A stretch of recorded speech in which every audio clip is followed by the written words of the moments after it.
The 1965 novel Dune by Frank Herbert is quite possibly the best-selling science fiction novel in history. It won the inaugural Nebula Award for Best Novel and the Hugo Award in 1966 and led to 5 sequels. Not surprisingly, many have dreamed of turning Herbert's groundbreaking book into a successful movie, but most have failed. Arthur P. Jacobs, Alejandro Jodorowsky,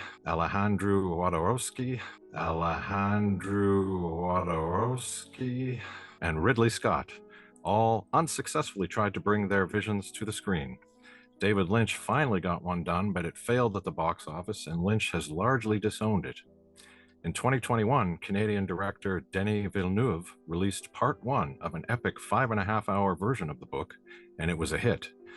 But how do hardcore fans feel about it? And does it work for those of us who've never read the books? This is New York City zero budget guerrilla filmmaker Sean Weathers. And I'm Canadian screenwriter and playwright Angus Combe. Join us as we enter the epic world of Dune Part 1. The No Rules Film School is now in session. Have you been familiar with the books at all before we did this undertaking of doing part one and part No, two? no, I mean, I'm familiar with them in the sense that every bookstore I ever went in had copies of them, and I certainly had friends who read them and loved them, but I never read any of the books, so I'm one of those people who really knows very little about the Dune universe and the story of Dune. How Mhm. about you? No, I obviously we did sci-fi before with Solaris, and that was also a very popular book that the movie was based on. But obviously, Dune has a wider scope of popularity and history as well, with having several adaptations, a movie, a mini series, and then these two huge productions here. Um, Yes. but as I mentioned before on this pod, I'm not into sci-fi. Despite loving Solaris 2001, Space Odyssey being my favorite movie, it's just Yeah. really not my thing. And also, we're currently in the midst of reviewing the original Star Wars trilogy. Yeah, it's kind of interesting to me. Obviously, something like this has a huge fan base and that are very familiar with it because Yes. um, I went into the first one blind. I posted a video of my first time watching it and recording the audio for that, and a lot of things caught me off guard. Someone did comment on the video, filling in some of the blanks. Oh, yes. Who listened to some of the my concerns as I was watching it. They were like, "Oh, well, this means that. This means blah blah blah." So that kind of filled in the blanks. And then after I watched both of them, I normally don't watch other people's reviews before we talk about a movie because I just want it to be my comments and not be influenced by what other people say. But Yeah. whatever my comments are on these movies, I've never read the books, so I'm not familiar with the source material at all.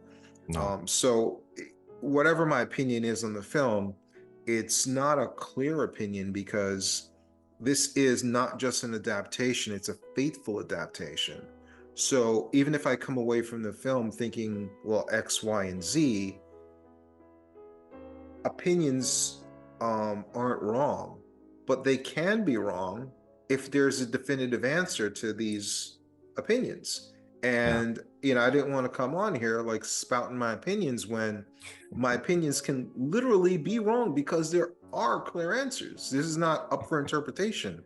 There is a book that's been out for decades, generations that this is taken direct inspiration from. So there are a lot of people out there who are fans of these books based on a lot of the videos I've seen, and there's a Oh, yeah. spike of curiosity, just much like Game of Thrones and Lord of the Rings when those popular one TV show, one a film series came out, that all of the experts, all of the nerds, quote unquote, suddenly came out, and they were being sought after for their knowledge of the book series. So Yeah. I would guess this is. I mean, I'm not big into sci-fi, or fantasy, but I'm assuming Doom is kind of on the level of the Lord of the Rings and the Game of Thrones as far as faithful fan base and people who have knowledge of the books and the lore and the characters and different things like that that we couldn't possibly have from Yeah. just watching a couple of movies once. Yeah, I think you're right. And I mean, the novel was translated into dozens of languages. It sold almost 20 million copies. And depending on the list you look at, it gets ranked as maybe the number one selling science fiction novel, or maybe it's number two behind 1984. There must be some discrepancy in terms of, how much did it sell. They probably don't have good records, but it's definitely one of the top selling, if not the top selling science fiction novel of all time. And I mean, there's a huge fan base. And I mean, I did see the movie in the 80s, the David Lynch movie, but I don't really remember it. And my understanding is it wasn't a very successful adaptation, but my memory of it is very, very vague. So I really went into this basically knowing nothing. And yes, I do worry a little bit that many of the people listening to this probably know a lot more than I do. So yeah, I will just warn people in advance. I may mispronounce names, and I may not remember all the details, but we'll still do our best to talk about this. Yeah, it's interesting that this movie would even be in competition with 1984 for most popular sci-fi book because one, 1984 is so much more of a quicker and easier read. I'm just assuming because it's a young adult book.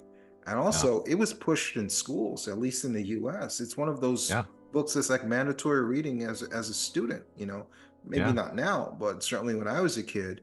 And that really boosts your book sales, if schools are buying it. So the fact that this would even be in competition with that, a dense, thick book with, lots of follow-ups, and it's part of a longer series. I mean, that just speaks to its quality and its success and its loyal fan base. Yeah, totally. And this is apparently a very faithful adaptation, but it still does have some differences between the book and the movies because, obviously it's a huge book and there's so much in it that you couldn't possibly cover it all, even in a 5.5 hour movie. So there are some differences, and I'm sure that the hardcore fans would know them better than I do. And there's certainly a lot of websites out there where people are talking about. Will you stop apologizing for this review? You're like, I'm really sorry about this review. I'm sorry. I'm tired of your goddamn excuses, man. Jesus Christ. No, I'm not apologizing. I'm saying I'm not going to try to list all the differences. You made that point like 5 minutes ago, and you're still apologizing for it. All right. Well, I'll try to stop then. Please. That's my Canadian side. We like to apologize. Yeah. Well, we want people to actually listen to our review. If you're apologizing before we even get started, it's not a good start. Usually you don't say, hey, I apologize for what you're about to listen to, but please forgive me. People usually aren't going to then just listen to you. They're going to be like, why would I listen to this guy? But so, I mean, without speaking on, the lore or the things that you wouldn't know from watching the movie. There's a lot of shit you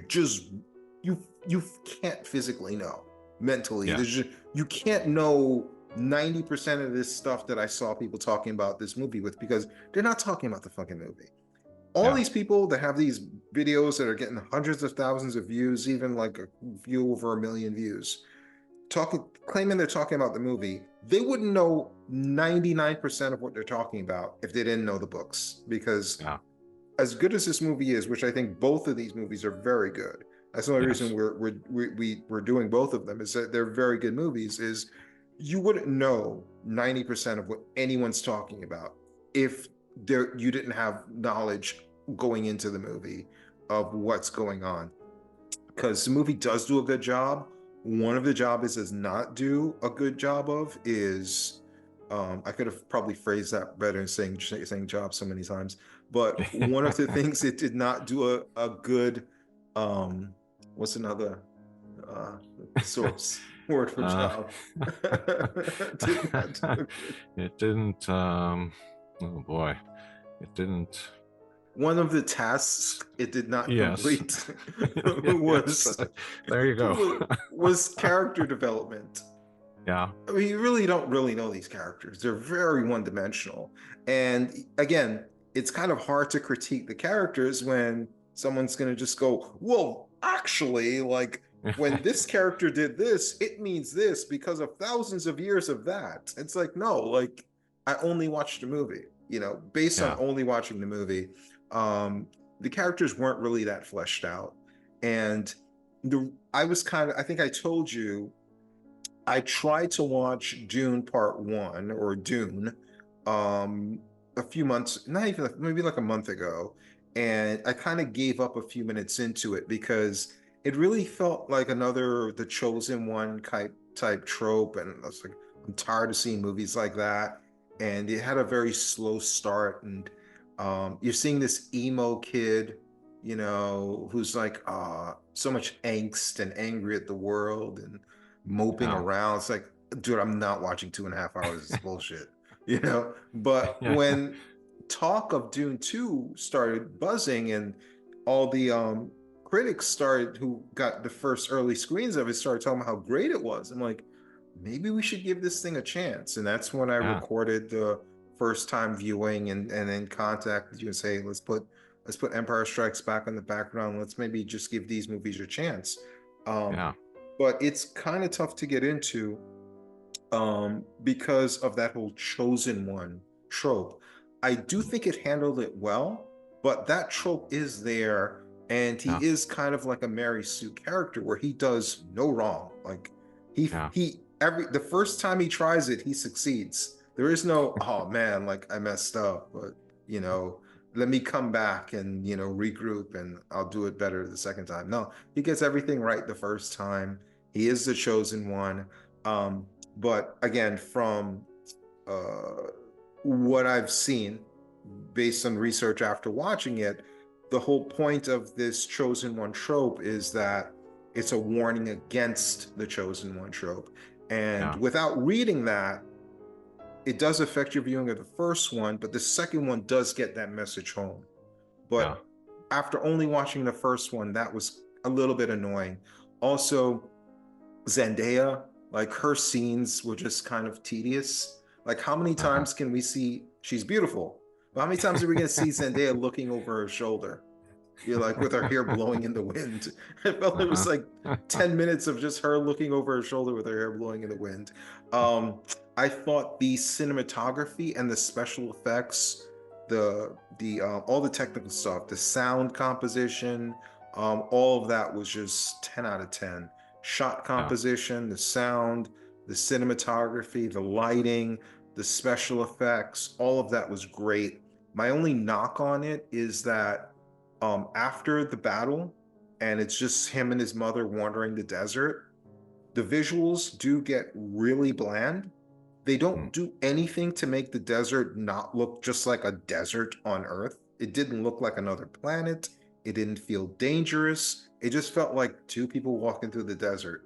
It could have been like a $5 million movie for like that last third of it where they're just wandering around.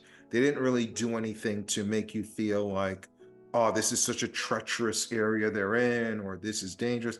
It just felt like a regular desert. So with all the special effects and all the great visuals, I felt like that part of it was just kind of bland. It was just beige desert walking, talking, a lot of underdeveloped characters. So I mean, I liked it. I even liked that part of it, but it didn't really, it kind of was like iffy. That was the only iffy part of the first movie, is that last third where Uh-huh. nothing really happened except a very confusing fight, because I guess the character can see in the past and in the future, but also see alternate versions of the future. Now, Mhm. I kind of realized this after he killed the guy he fought, but Yeah. while he was fighting him, it's like, wait a minute, are you about to kill him? Because one vision, he's teaching you stuff and we Mm. haven't seen those scenes yet. So if that's the future where he's teaching you stuff, that means he can't die and you can't die. But then we also saw visions of him pulling out a bloody knife where he Yeah. clearly got killed. So what is it? Does he teach you stuff and then kill you in part two? Because you can't kill him clearly. And you can't die because you're going to be in part two. And if he dies, how's he teaching you that stuff? So that's when I kind of realized, okay, maybe he's seeing multiple versions of the future, and these are different outcomes that can potentially happen. So I was able to figure that out on my own, but it's kind of annoying. Like, I use all that brain power to figure that out. And then you read all these comments. Oh yeah, this was clearly what they were doing based on those. It's like, no, you didn't figure that out like I did. I figured it out the Yeah. hard way. You knew it because you read the damn book. But Yeah. that was a little confusing. The last third wasn't great for me, and the Zendaya scenes were just really repetitive. And I just felt if you would have cut some of those Zendaya, because like she's beautiful, we get it, she's beautiful. Yes, there's something coming with her in part two. Cut a few of those scenes of her looking over her shoulder, trim down that desert stuff, and develop some of these other characters a little bit more. And I thought that the first film would have been a lot better. I think the first film was really good. I loved it, but I think that would have helped the film stand on its own, and you wouldn't have needed a part two to recontextualize it and elevate it. I think it would have been just as good as part two with a few minor tweaks like that. So, I mean, those are my thoughts on the first film. Yeah, well, I really liked it. And I think I was probably paying more attention to the story than the visuals, just because that's my nature. But I did think the visuals were, really impressive. And I think the director did an amazing job. And things that you maybe had heard were impossible to ever film, he did a pretty good job of filming those things. Story-wise, I found it compelling and interesting. And I think, what you're saying about Chani, played by Zendaya. Yeah, I think in a way her part is more major in the second half. So I think they were trying to make her very present in the first half so that you kind of knew her and were ready for her when her part really gets more important in the second half. So I think and I mean, that's one of the differences too, I think, between the book and the movies. They've kind of altered Chani's arc a little bit. But I thought it all worked. I was really with it. I was not bored. It kept my interest all the way. And certainly lots of things I didn't feel I fully understood because I hadn't read the books, but I think for the most part it worked for me. And on that note, maybe we should dive in a little deeper and look at Well, I mean, the of course it worked for you because all those boxes are like beige behind you. You clearly love the whole beige motif going. that's And you right, know I what? live in. After like the third time Zendaya looked over her shoulder, it didn't really work for me. But after the 33rd time, I'm like, oh, that's when it started working for me. And I couldn't Okay. have appreciated her part in part two if we Yeah. didn't get that 33rd time of her looking over her shoulder. Well, But there you go. yes, You had to set it up. You had to set it up perfectly. yes. Um, so, on that note, maybe I'll start to go through the movie bit by bit, if that sounds all right to You you. sound as unsure as you always do. Well, I just want to make sure I'm not cutting you off here if you need to say something else first. You think I won't feel the need to cut you off if I have something to say? No, you're right. And please do. Please cut me off. Jump in anytime. So, Dune Part 1. We start with a woman named Chani giving a brief history of the desert planet Arrakis. She is a Fremen, and her people have been ruled by the cruel Harkonians for many years. Now, however, the Emperor has ordered the Harkonnens to leave Arrakis. Meanwhile, on the planet Caladan, we meet Paul Atreides and his mother, Lady Jessica. She is a member of the Bene Gesserit and has been teaching her son special powers of her religious order. Paul learns about the planet Arrakis and its people. It is the only source of the psychoactive spice, which extends life and perception and even makes interstellar travel possible. The House of Atreides has been asked to take over Arrakis. And Paul's father, the Duke, Leto, believes that the Emperor is setting up a conflict between House Atreides and House Harkonnen, a war which will weaken them both and make the Emperor stronger. Leto hopes to strike an alliance with the Freemen instead of mistreating them like I the see some things Harkonnens. never change, huh? Yeah. You just And go through you power through the entire movie and then say thoughts. Well, this is just the first part here. So he wants to outwit the Emperor by making an alliance with the Fremen. So please jump in. Thoughts on Oh, this? jeez, you just powered through so much of the movie. Well, it's a long movie. We have to do that.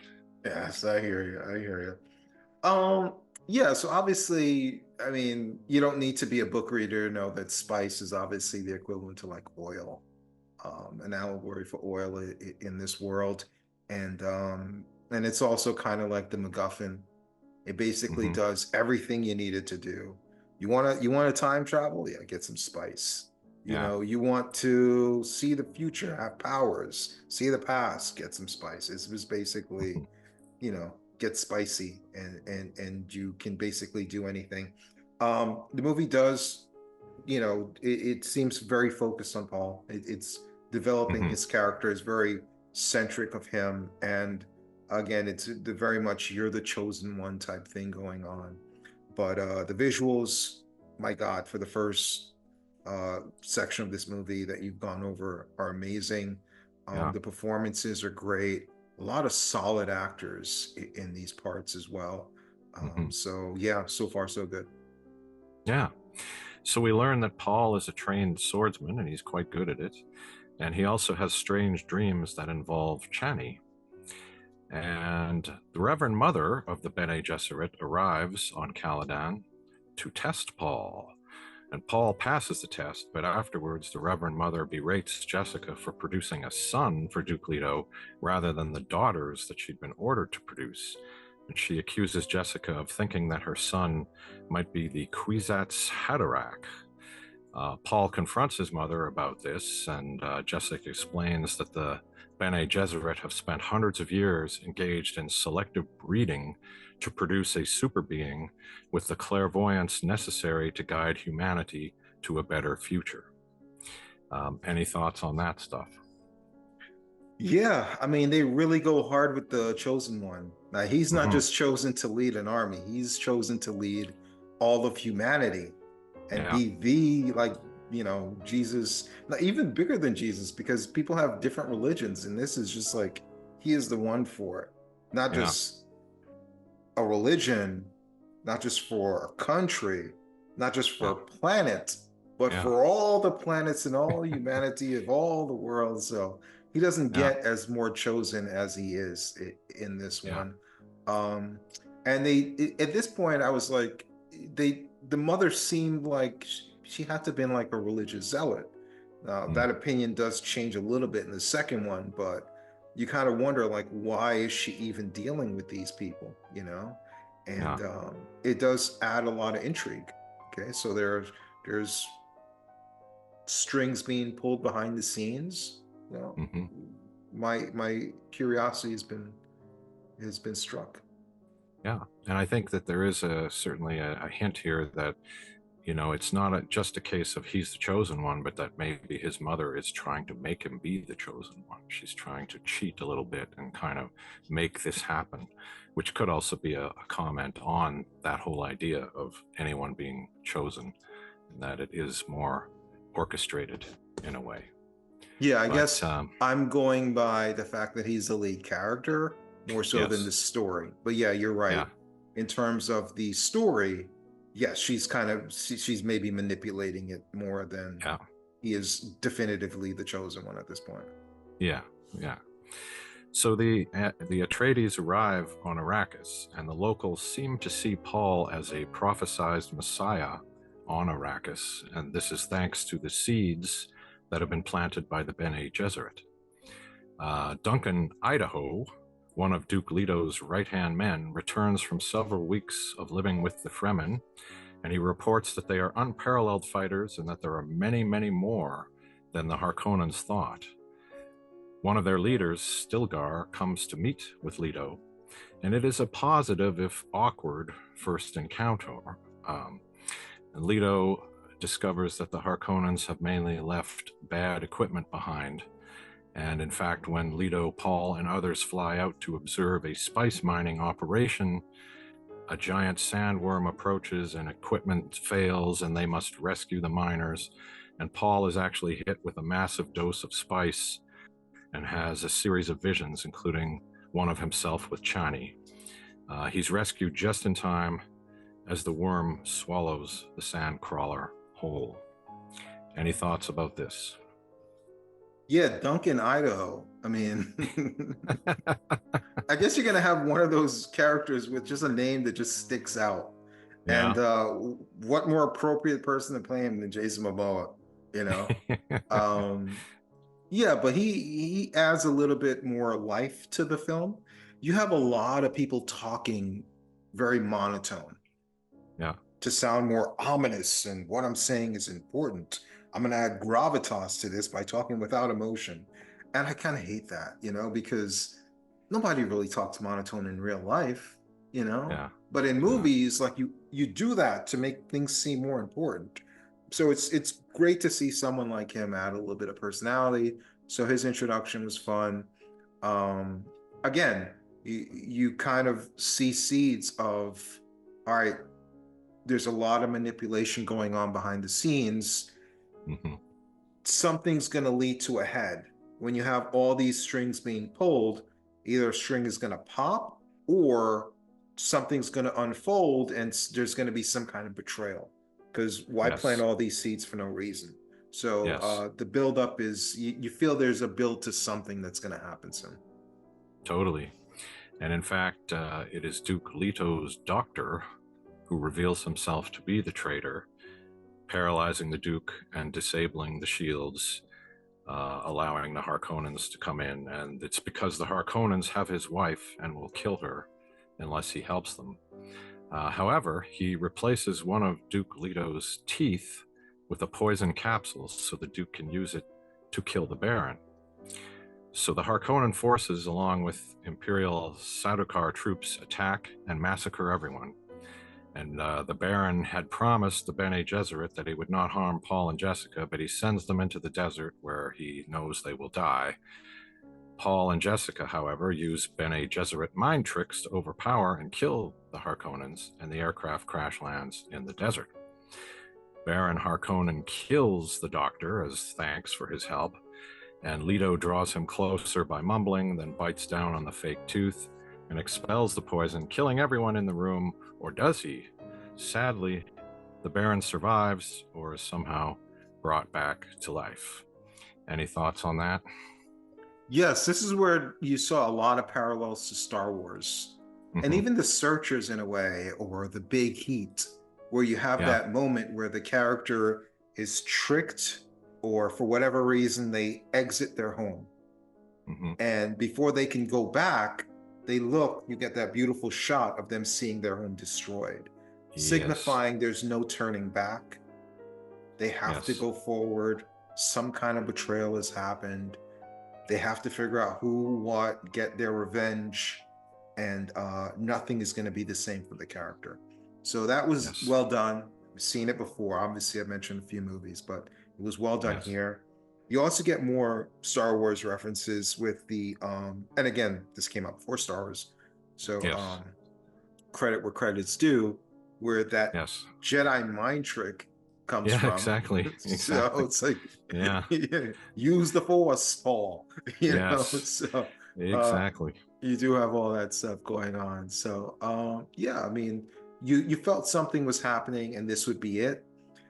It's kind of underwhelming though that the betrayer is the doctor.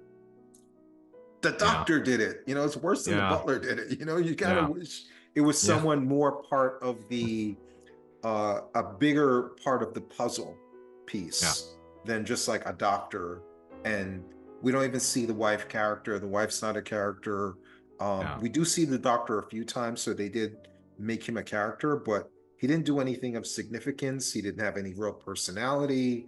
Again, he kind of wish it was like a general or someone is like, not you betrayed me, you know, like Brutus betraying Caesar, you know, it's nothing dramatic like that. So, but it's the book, so they can't really change it, but you wish maybe they altered the character to make him more significant.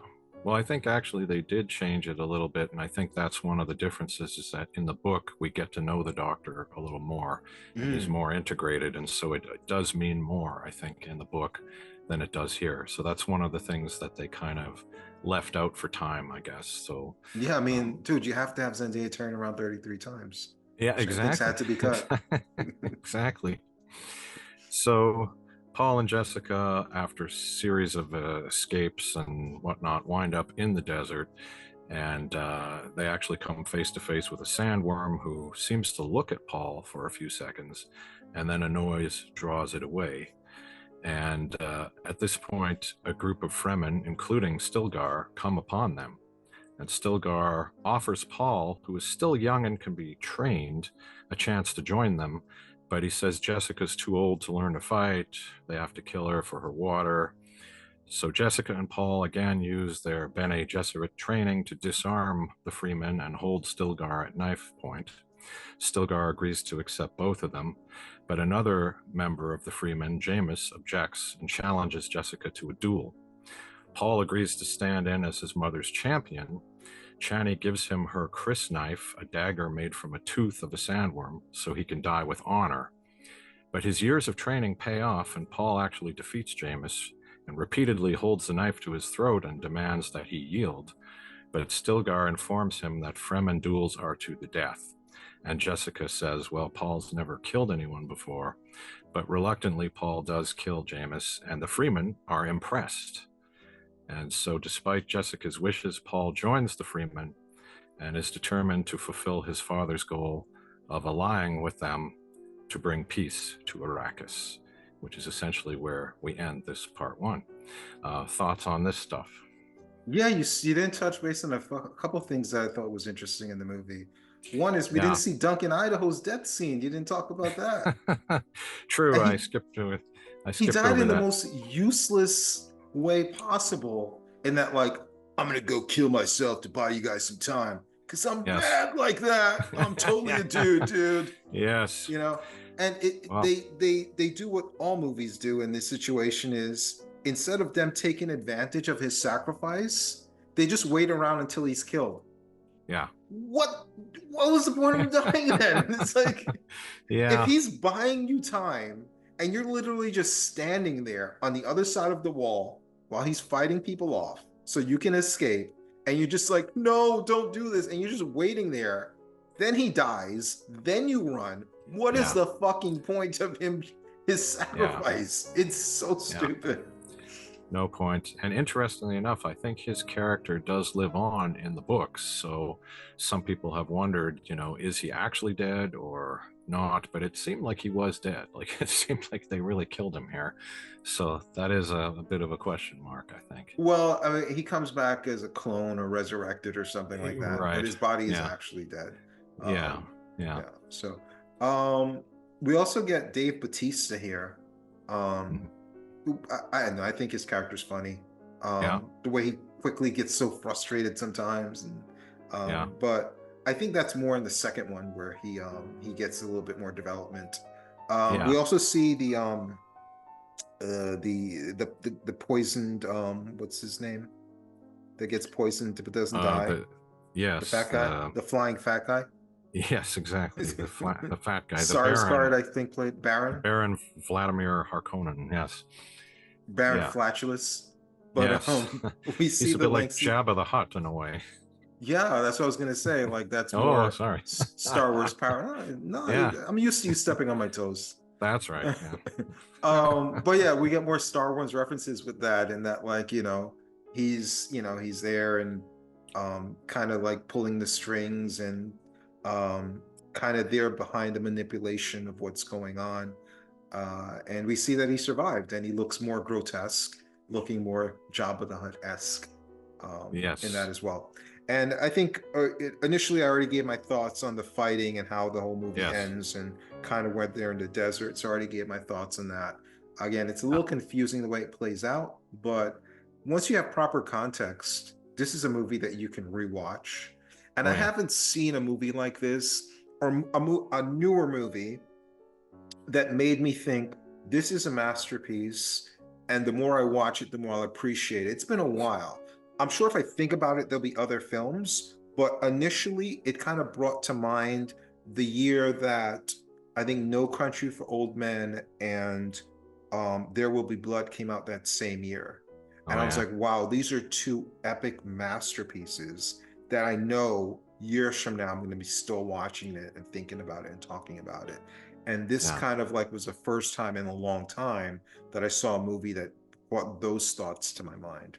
At least Yeah. initially, but like I'm sure it's been a big gap between when those movies came out in 2021, so maybe there are other movies. But initially, that was the thought that came into my mind: is this is a special movie I'm watching, and it's gonna Yeah. live on. And it's obviously it's closer to Star Wars. It's closer to Game of Thrones. It's closer to Lord of the Rings than those movies.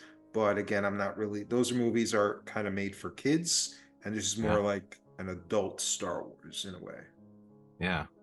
Yeah, definitely darker, and I think undoubtedly influenced George Lucas. There's so much here that I think this is definitely one of the most influential books of all time, and I think that this may be one of the best and most successful book to movie adaptations of all time. And the only question is, will part two be able to live up to it? So I guess we'll find out. This is Angus Combe for Sean Wait a Weathers. minute, you're leaving on a cliffhanger? I'm leaving on a cliffhanger. But So you have can't do a sign out. The way they left on their cliffhanger, they just walked away. oh well, we could do that. We can just We walk could just away. walk away Yeah, without any real yeah, conclusion. absolutely. Yeah, Yeah. I mean, yeah. it's kind of like a weird ending, don't you think? They It literally just is. walked away from the camera. They walked away. Yeah, I and mean, into the at desert. least they did do one thing. Thank Yeah. God. I would have rioted and not watch a second if they didn't do this at the end. Right before they end, they gave us one more shot of Zendaya turning around. Oh And that yes. 33rd shot of her turning around is the only reason we're going to do a second pod and talk about the sequel to this movie. It's that 33rd shot of Zendaya turning around to the camera.